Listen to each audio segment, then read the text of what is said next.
ঝাঁকা টুপি খলই জ্বালা কে লাগে, টুপি ঝাঁকা খলই কাল লাগে, ঝাঁকা টুপি খলই।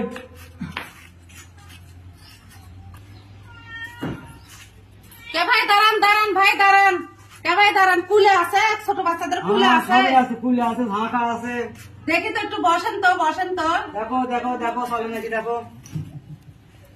এই কুলা কুলা এটা কুলার এটা কুলে কত দাম ভাই? এই কুলার দাম 50 টাকা। ভাই চাল কান দিচ্ছে 25 টাকা দেবো, হবে? হবে না হবে না। কে ভাই কে ভাই আরো একটা জিনিস দেখেছে ভাই, এটা কে দিছে ভাই? জামির কে দিছে ভাই? দামের একজনে দিছে। জামিটা তো সেই সুন্দর ভাই। দাম 100 টাকা। আমাকে তো দিয়ে দেন না ভাই জামিটা। হবে না হবে না। তাহলে 25 টাকা দিই, হবে না। দুটো মিলে 50 টাকা দিই। হবে না হবে না। তাহলে আচ্ছা রাখেন, আমার বাচ্চা কান্দাচ্ছেন, তাহলে আপনি নিব না, যান আজকে যান। হবে না। তাহলে চলে যান, হবে না। আচ্ছা এই দাম কিনে হবে না।